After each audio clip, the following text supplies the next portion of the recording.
man or a woman? Are they some kind of cross-dresser? Drag queen, maybe? Is she just gay? Or is she one of those she-males?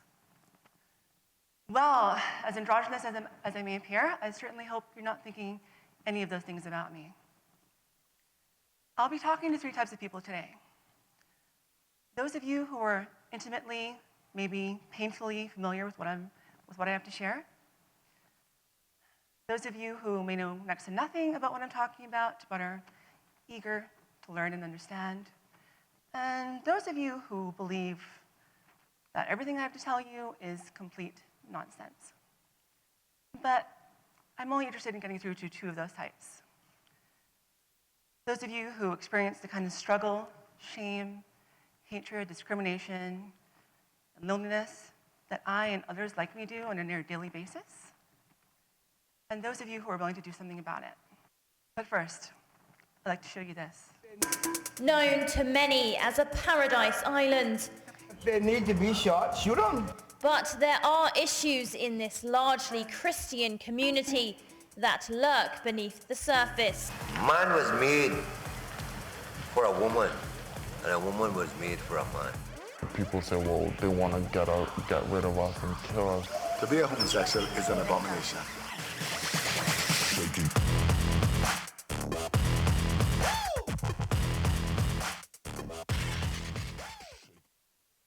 Yeah, this is a problem, a big problem. Not only because of the fact that these people are advocating for murder, but because of who they want to see dead and why.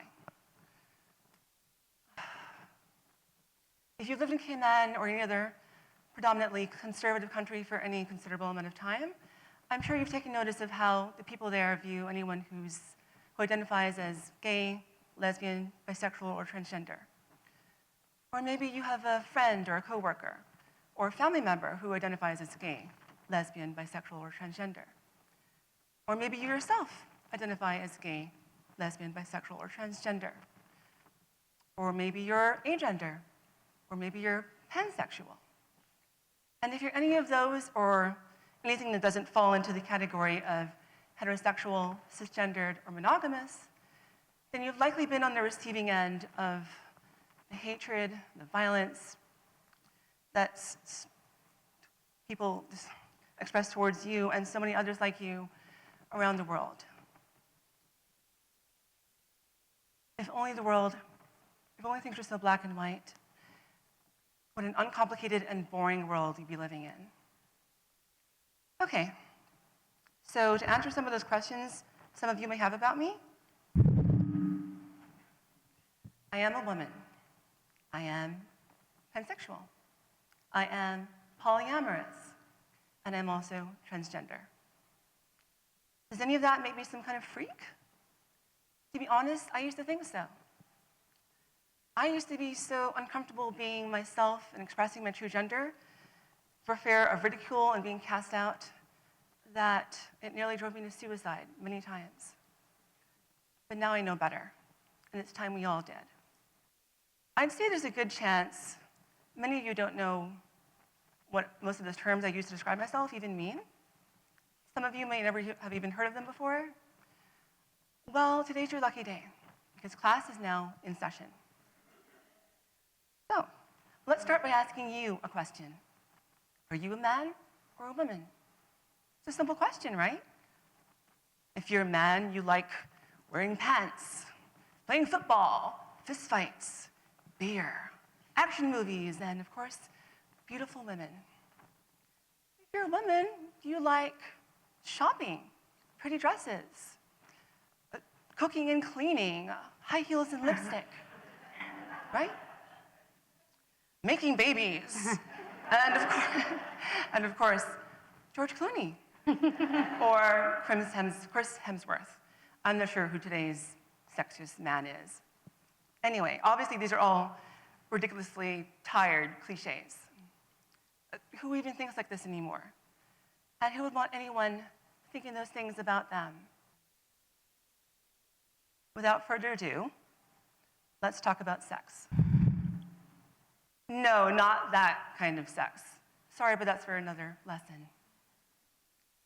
Okay. So, how do you determine what sex someone is? Penis?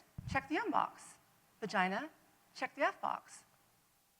Why should it be more complicated than that, right? Well, turns out it's a lot more complicated than that. Let's get one thing straight. Sex is not synonymous with gender. Gender is not synonymous with sexual orientation. Sexual orientation is not synonymous with sex. Sure, if you want to determine anyone's sex, then yes, you look between their legs. But it's not as simple as that. Some people may be born with penis or vagina. Some people may be born with a little bit of both, actually. And there are a significant amount of intersex people born across the world. So you probably wouldn't know it because you don't go around asking someone or determining what gender they are by asking what their favorite colors are or by pulling down their pants. I hope. In the same way, attraction isn't either or. Hopefully by now you know that there are some men who are attracted to other men, and that there are some women who are attracted to other women. But there are also men who are attracted to women and men who are attracted to men and women. Some of them may be attracted to one more than the other, or some of them might not really care what box their partners check at all. Maybe their sex or gender has no bearing on their attraction towards them whatsoever. Maybe you aren't attracted to anyone at all, and you're not interested in that kind of thing at all, ever. Sorry, let's skip that one. Or maybe you're interested in being in a relationship with more than one person at the same time. Gender is no different. It's as varied as sexual relationships and romantic relationships, probably even more so. Facebook now offers users more than 50 unique gender identifiers. You don't have to be born with a penis to identify as a man. There are transgender men all around us, some with breasts, some with beards, some with both. Transgender women are now gracing the covers of popular magazines and starring in TV shows. In fact, you don't have to identify as anything at all.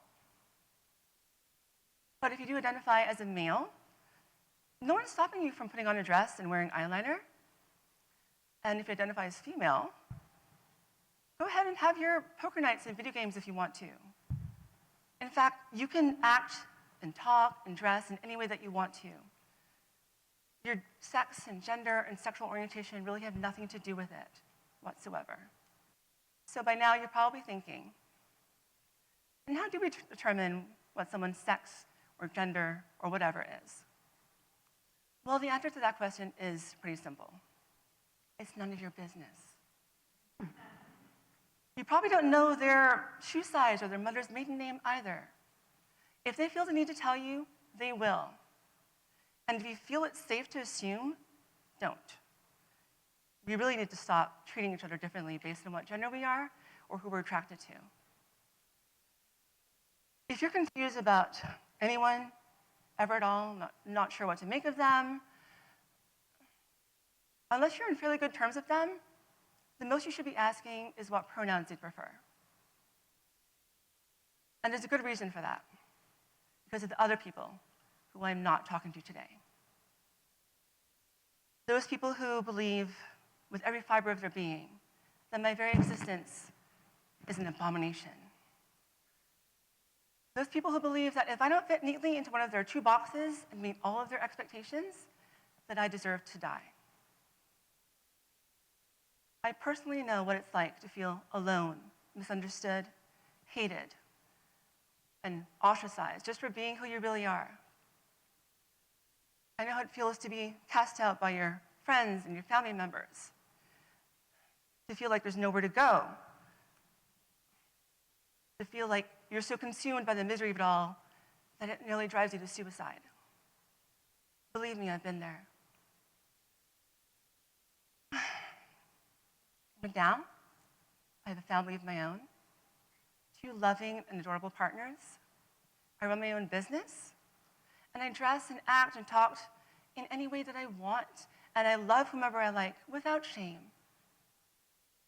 And I'm standing here in front of all of you, walls down and hopes high, showing you the real me.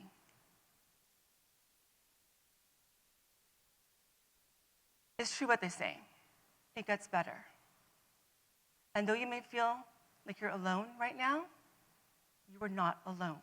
None of us are alone. Remember, we're all people, regardless of whether we're male, female, straight, gay, transgender, agender, intersex, polyamorous. We're still mothers and fathers, sons and daughters, teachers, writers, artists, poets, musicians, customers, politicians. The human race comes in a wide and beautiful assortment of colors. Let's stop looking at each other in black and white. Thank you.